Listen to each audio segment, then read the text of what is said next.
Ya en 1795, Cabanillas decía: Caroch puede considerarse como el centro y punto de unión de los montes esparcidos por todo el reino de Valencia. Existe una continuidad entre el sistema bético y el ibérico, donde está incluido. Tiene una gran importancia en la Comunidad Valenciana por diversas razones.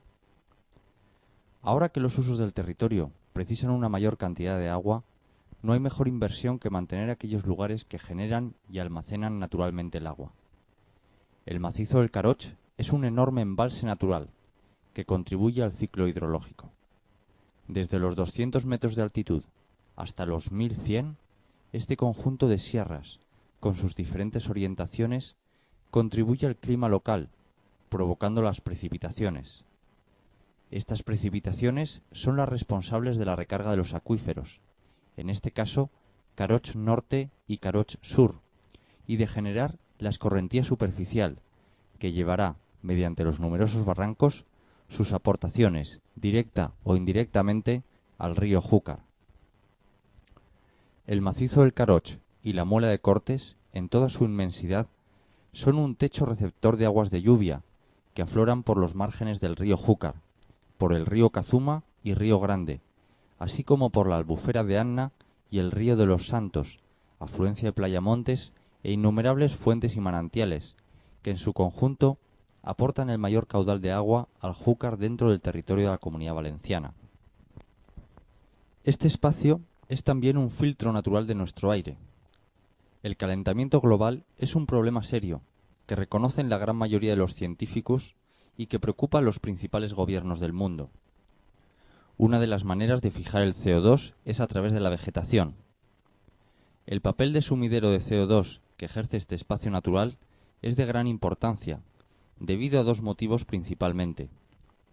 La gran extensión que ocupa esta superficie, fundamentalmente forestal, y su alto grado de cobertura vegetal. Ello lo sitúa, dentro de la Comunidad Valenciana, entre los espacios que más contribuyen a disminuir la concentración de CO2 en la atmósfera. La amplitud de este espacio y la escasez de población la convierten en un peculiar e inmensa región natural, como pocas en todo el territorio valenciano. A nivel botánico, se han declarado varias zonas como microrreservas de flora, donde se han encontrado especies botánicas endémicas y raras, como el gitam o la pingícola carnívora. Cuenta además con numerosos ejemplares de árboles monumentales. El área considerada, la plataforma del Caroch, posee una enorme riqueza faunística, con un elevado número de especies de gran interés, por su escasez y grado de amenaza en la Comunidad Valenciana y en el resto de Europa. Este hecho se debe a que es un vasto territorio natural, aislado y abrupto, muy poco poblado y transformado por el hombre. Están presentes un elevado número de hábitats naturales altamente conservados.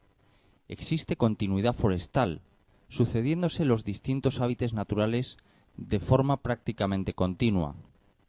Su continuidad con el sistema ibérico, del que forma parte, que supone una importante vía para el trasiego de especies, tanto animales como vegetales.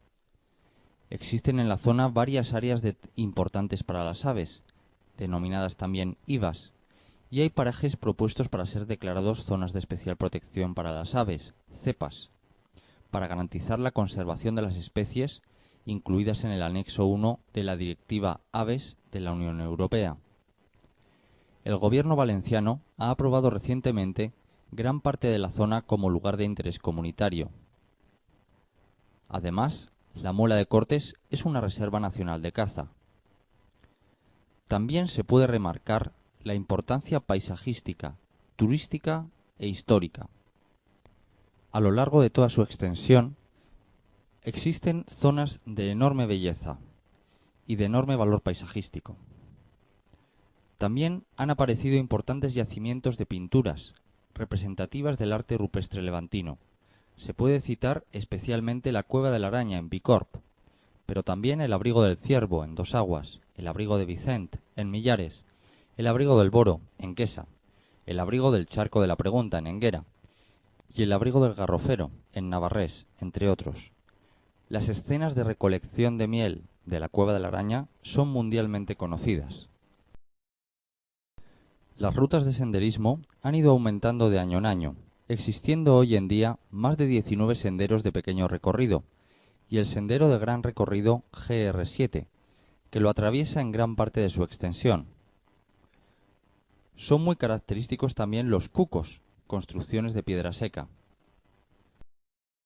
Desde el punto de vista geológico, esta zona tiene una gran singularidad, con una orografía variada que ha originado formas llenas de encanto y materiales de muy diferente naturaleza, encontrándose fósiles y huellas de dinosaurios. A principios del año 2000 se proyecta y se comienza a ejecutar el trasvase Júcar-Vinalopó, que atravesaba, en parte, el macizo del Caroch. Ante esta situación, diversos colectivos de varias localidades afectadas se coordinaron para oponerse. Este momento fue el inicio de una coordinación más duradera para preservar el macizo del Caroch ante este u otros riesgos que ya entonces lo amenazaban. La declaración de parque natural dotaría de más posibilidades de futuro a esta área, tradicionalmente olvidada. La zona propuesta tiene una extensión aproximada de 130.000 hectáreas, que culminan en la cima del Caroch, de 1.126 metros, e incluye a los municipios de Cofrentes, Jalance, Jarafuel, Teresa de Cofrentes, Ayora, Moixent, La Font de la Figuera, Vallada, Montesa, Enguera, Ana, Chella, Bolbaite, Navarrés, Quesa, Bicorb, Millares y Cortes de Pallás. No estaría sometido a la declaración los cascos urbanos y mantendría los usos tradicionales, como la ganadería, agricultura, caza, pesca, recolección de setas y potenciaría el turismo, ya hoy incipiente.